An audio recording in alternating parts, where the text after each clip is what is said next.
Coucou, j'espère que tu vas bien. J'étais en train de faire mon lait d'amande et je me suis dit que ça serait bien de te parler en même temps que je fais mon lait d'amande. Comme je te le disais hier, j'avais pas du tout l'intention de te faire des do it yourself ou des tutoriels de ce genre. Mais bon, pourquoi pas, c'est parti. Je sais pas si je vais pouvoir mettre cette vidéo en ligne parce que mon ordinateur est définitivement mort.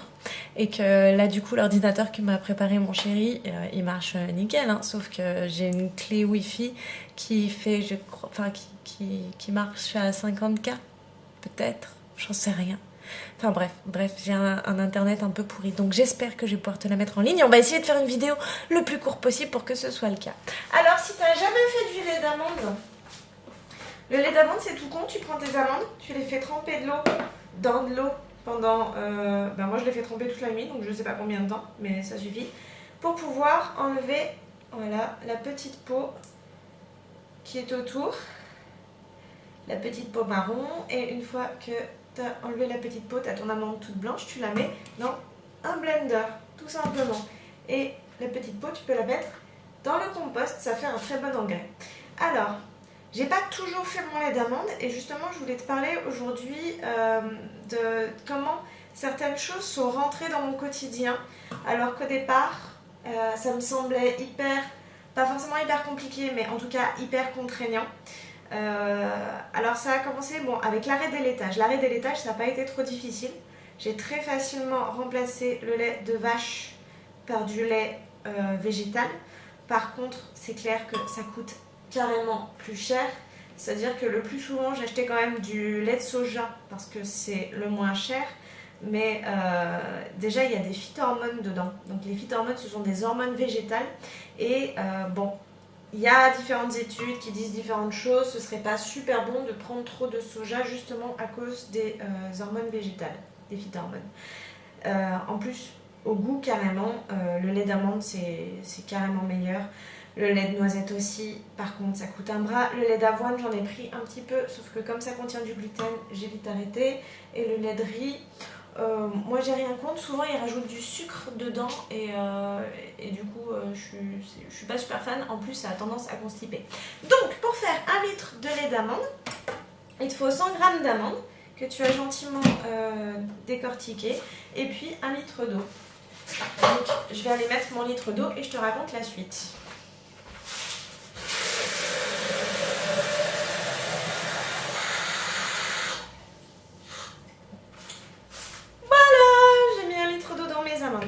Alors, du coup, ce que je disais, c'est que oui, j'ai facilement remplacé le lait de vache par du lait végétal, sauf que juste ça coûte un petit peu plus cher.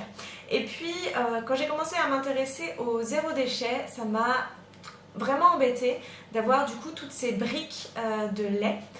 Il faut savoir que toutes les briques en carton, elles sont pas franchement recyclables. Il y a des centres de tri qui le font, mais c'est extrêmement rare, tout simplement parce qu'il y a un film plastique à l'intérieur du carton, justement pour que le carton se détrempe pas.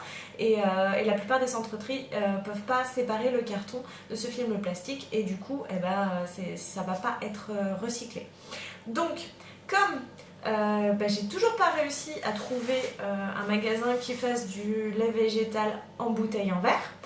Je me suis dit, ça doit quand même pas être très compliqué de le faire. Par contre, ça me semblait contraignant. Et du coup, j'ai commencé à faire une première fois, puis une deuxième fois, etc. Mon lait d'amande à moi-même. Et du coup, comment ça se passe?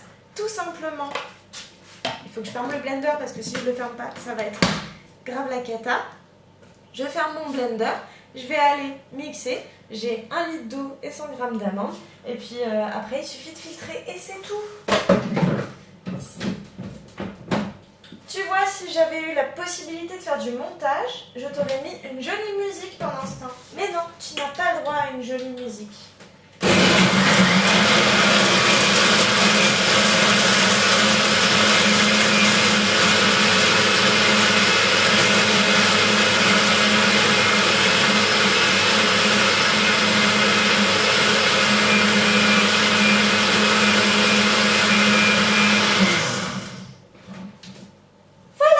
Tu as du lait d'amande et il suffit de le filtrer.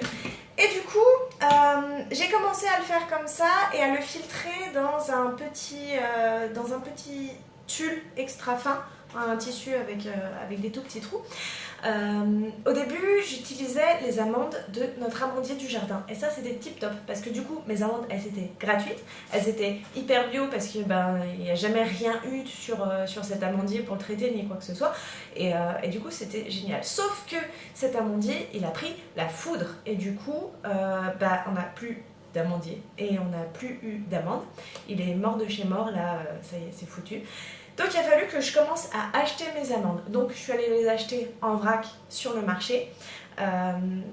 Et du coup je me retrouvais toutes les semaines avec un petit sachet en plastique dans lequel j'achetais mes amandes. Donc le problème du zéro déchet n'était pas réglé. J'avais ces petits sachets en plastique qui m'énervaient énormément. Et du coup, pour changer ça, je me suis fait dans le tulle qui me servait à filtrer des tout petits sacs à vrac. Regarde comme ils sont mignons, j'ai mis un petit cordon et tout. Un petit cordon rose. Donc je vais acheter en fait tout mon vrac dans ces sacs là que j'ai fait, tu vois, comme quoi faire de la couture ça me sert à autre chose qu'à faire des vêtements. Et ce qui est cool c'est que du coup ils sont acceptés aussi dans la plupart des magasins même de discount ou je sais pas quoi qui font du vrac parce que comme ils pèsent la même chose que les sachets plastiques que eux te fournissent, et ils sont acceptés la plupart du temps. Et ça vraiment ça m'a changé la vie. Et du coup, j'étais trop fière de moi la première fois où j'ai débarqué sur le marché avec du coup mes sacs en tissu pour porter mes fruits, mes légumes, etc. Mes petits sacs à vrac et également quand j'ai amené mes Tupperware pour aller chez le poissonnier et chez le boucher. Alors, je sais, le Tupperware, c'est pas zéro déchet du tout, mais comme je les avais, j'allais pas les jeter, ça aurait fait des déchets. Donc voilà, le mieux, c'est quand même d'utiliser des récipients en verre quand même parce que le verre c'est recyclable quasiment à l'infini et pas le Tupperware, mais comme je les ai, on va les user jusqu'à ce que mort s'en suive. Ils me servent uniquement à transporter en fait mon poisson, ma viande de chez le boucher, le poissonnier jusqu'à mon frigo.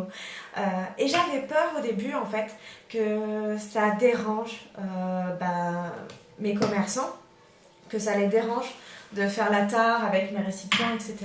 Et en fait, pas du tout. Ils trouvent que c'est vraiment une bonne initiative. Ils sont super contents. J'ai même mon poissonnier qui m'a dit une fois qu'il en avait parlé sur un autre marché, parce qu'il fait plusieurs marchés, sur un autre marché à d'autres clientes qui ont dit « Ah, mais c'est une super idée, nous aussi on va venir avec nos boîtes. » Et du coup, voilà, j'ai fait un petit geste. Un jour, j'ai pris ma boîte pour aller acheter mon poisson. Et maintenant, il a plein de clientes qui font pareil. Et ça fait super plaisir, vraiment, vraiment, vraiment. Donc voilà, j'étais vraiment contente qu'ils le prennent comme ça parce que j'avais peur de déranger. Je comprends que voilà, faire la tare, c'est pas toujours drôle, surtout si tu dois le faire à chaque client. Bref, et du coup, ces sacs en tulle qui non seulement me servent à transporter mon vrac, me servent également à filtrer mon lait d'amande. Et du coup, hop, tout simplement, tu verses ton lait d'amande que tu viens de mixer dans ton petit... Ah, voilà, comme je regarde pas ce que je fais, j'ai fait n'importe quoi. Dans ton petit sac en tulle. Tout simplement. Hop. Et tu ne vois rien parce que la caméra n'est pas bien placée. Et ensuite, hop, hop, hop, je soulève mon petit sac, je tire ma petite tirette. Et je vais filtrer directement à l'intérieur de mon sac. Donc j'ai mon lait qui coule. Et j'ai toute ma poudre d'amande qui reste, voilà, à l'intérieur de mon sac. C'est aussi simple que ça. Je le fais dans une casserole parce qu'après je vais le stériliser. Je le stérilise pas toujours. Si je vais le consommer notamment dans les jours qui viennent, au frigo ça suffit. Mais là je vais le stériliser. Et du coup, ce qui est en plus génial, c'est que pour 100 g d'amandes, tu as 1 litre de lait d'amande et tu as quasiment 100 g de poudre d'amande. Et pourquoi c'est génial ça? Parce qu'en plus d'être zéro lactose et moins de déchets possible, j'ai eu envie vraiment de passer au sans gluten. Le problème c'est que mon chéri chou, je te l'ai déjà dit mais je te le redis, il était pas hyper content. Pourquoi? Parce que c'était un énorme consommateur de madeleine. Genre il en mangeait Il en mangeait comme il y en a qui mangent des cacahuètes ou des chips.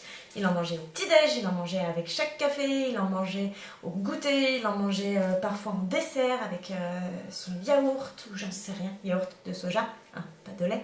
Voilà, j'ai ma poudre d'amande, trop bien. Et du coup, il a un peu fait la gueule quand je lui ai dit que je voulais plus qu'on achète de madeleine. Pourquoi je voulais plus de madeleine? Premièrement à cause du gluten et aussi parce qu'elles sont dans un sachet en plastique qui n'est pas recyclable et donc pas zéro déchet. Et donc quand je lui ai dit que c'était fini, il a fallu que je trouve une alternative et je me suis dit je vais faire des gâteaux sans gluten. Donc j'ai acheté des farines de maïs, de riz, de seigle, de petit épeautre et peut-être d'autres. Enfin bref, j'ai acheté des farines. Mais en fait, les meilleurs gâteaux sans gluten, c'est les gâteaux à la poudre d'amande. Donc c'est comme ça que quelque chose qui me semblait peut-être très compliqué à mettre en place au départ. Au début, je m'étais dit, oh là là, arrêter le lactose, ça va être super compliqué, il va falloir changer plein d'habitudes. Et puis arrêter le gluten, il va falloir changer plein d'habitudes aussi. Le zéro déchet, c'est pareil. Je m'étais dit que ça allait être très contraignant de mettre en place tout ça dans ma vie. Alors qu'en fait, une fois que ça y est, ça me semble tout à fait normal et c'est régulièrement que je prépare mon litre de lait, que j'ai ma poudre d'amande, du coup après je fais un gâteau sans gluten, ça dure la semaine et en fait c'est rentré dans mon quotidien et les gens parfois me disent moi aussi j'aimerais bien ci ou ça mais j'ai pas le temps ou alors ça me semble trop compliqué, etc. Et en fait je me rends compte qu'il y a plein de trucs qui sont plus compliqués une fois que tu les pratiques. C'est pareil pour le fait de se laver à l'eau et de se laver les cheveux au rassoul. La première fois que je me suis lavé les cheveux au rassoul, je me suis dit, oh là là, ça va être compliqué, hein. Je veux dire, c'est quand même plus facile de se mettre de la mousse sur les cheveux sous la douche. Et en fait, aujourd'hui, ça me semble tellement simple. J'aimerais savoir, je sais que toi c'est pareil, il y a des trucs que tu as mis en place dans ta vie, que ce soit pour changer ton alimentation, tes habitudes de consommation, peut-être tes horaires ou des techniques de productivité, ou j'en sais rien. Il y a plein de trucs que tu as mis en place dans ta vie qui au début te semblaient hyper contraignantes et maintenant qu'elles sont là, que ça fait partie de tes habitudes, c'est pas contraignant du tout. Et je suis sûre que tu as plein d'exemples et ça serait sympa de les partager parce que souvent quand on veut changer une habitude, on s'arrête sur le fait que ça va être contraignant et on oublie qu'au bout d'un moment, quand c'est une habitude, c'est hyper agréable et vraiment ça peut inspirer les autres. Voilà. Je te remercie de m'avoir écouté et je te souhaite une bonne journée en espérant que je puisse mettre cette vidéo en ligne.